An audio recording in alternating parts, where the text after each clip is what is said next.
180.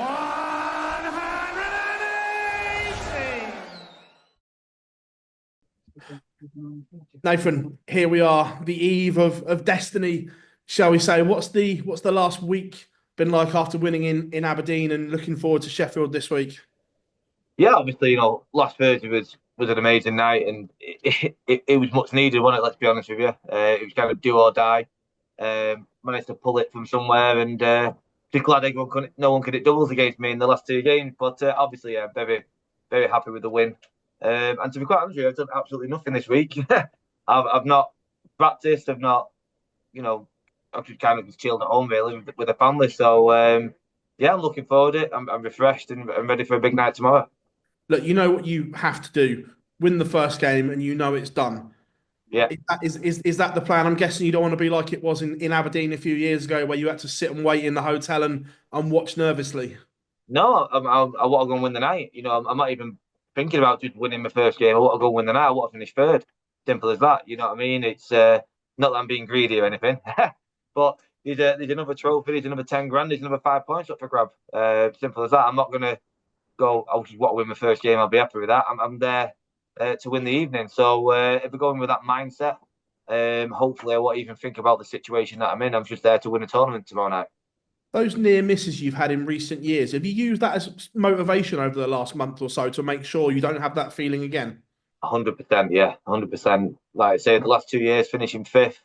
I think last year was maybe a leg difference or nights one, and obviously the year before, Gezi beat me in the final game. So yeah, it's not nice, and I kind of touched on it last week in the interview where every year, well, it's normally Van Gerwen to be fair, he's FaceTiming me, wish you were here, lad, and all that kind of stuff. And yeah, it'd be nice to possibly do it to him the next week. You touched on there. If it goes the way that you want it to, are you going to drop him a cheeky FaceTime from the practice room next week?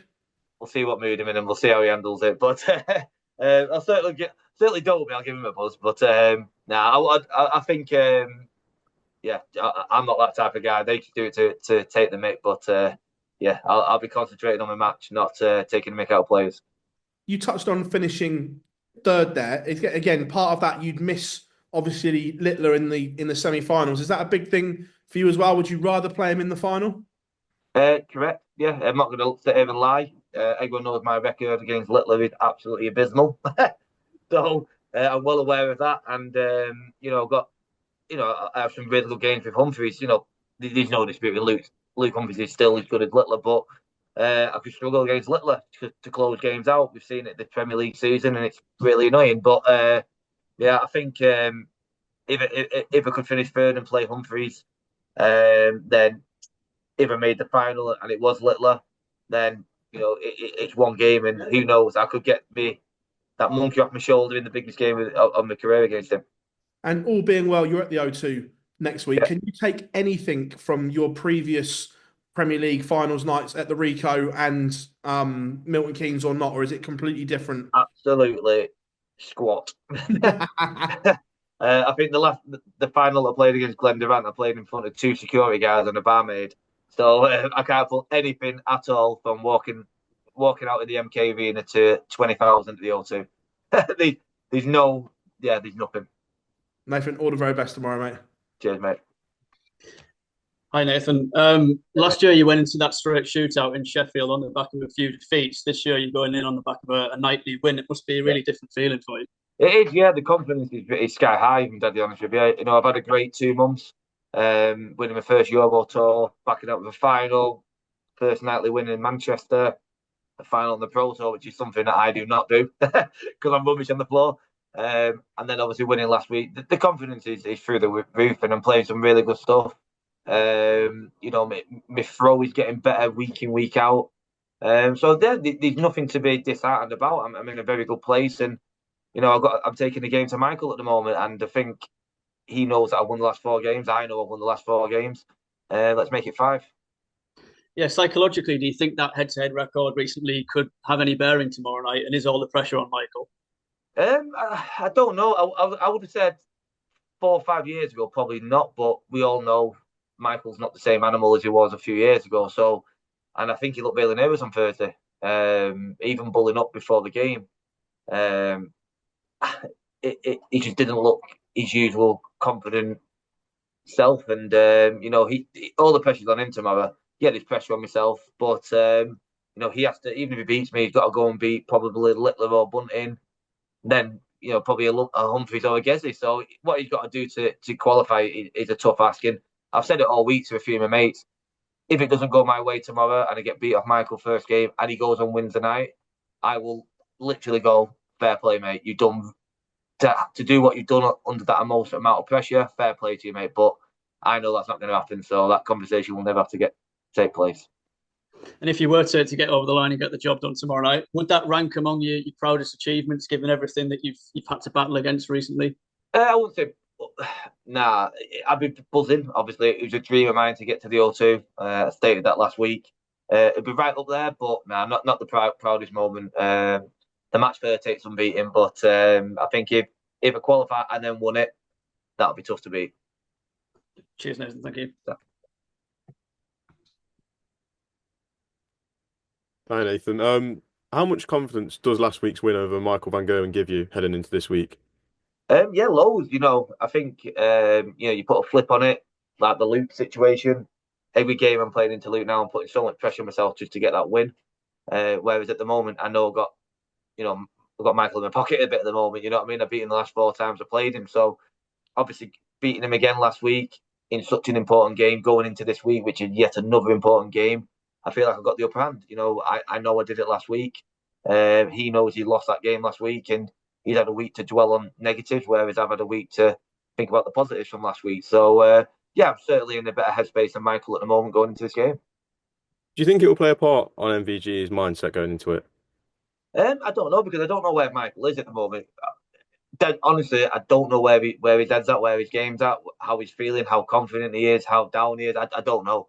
Michael of old, it wouldn't have bothered him at all, but I don't know where he's at the moment. We all know he's not the same guy, but he's still Michael van Gerwen, you know what I mean? So he could turn up there, and we've all seen him do it, average 110 for the night and smash everyone off the board. He's still capable of that. Hopefully he doesn't. But yeah, he's definitely got a bit more pressure on his shoulders than myself. And just lastly, how much of an achievement would it be, considering everything that you've been through and the disappointment of the last 2 years, to make it into the playoffs? Yeah, honestly, it'd be amazing. All the criticism and the scrutiny from the darts fans and pundits and a few other people that I shouldn't have been in the Premier League. I think me and Gezi have proved our worth, hands down. Not just the way the things that we bring to the stage, but the performances and the results that we've been getting all year. Been an amazing campaign for both me and Gerwin Price, and how funny would it be if me and him made the final? That's all I'm saying. Thank you.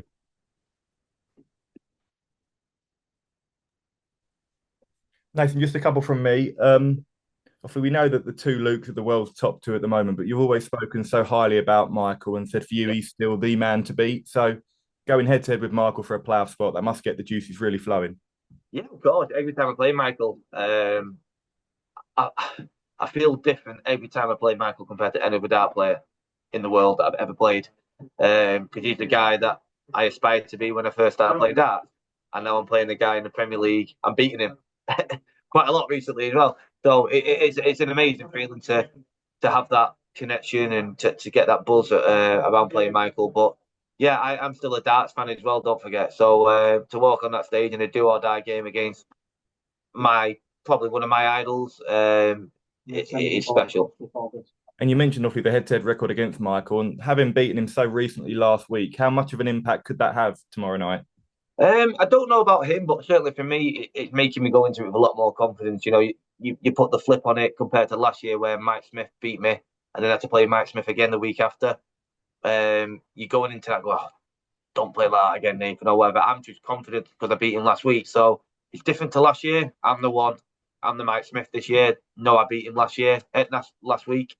So hopefully history repeats itself and I do the same job tomorrow night.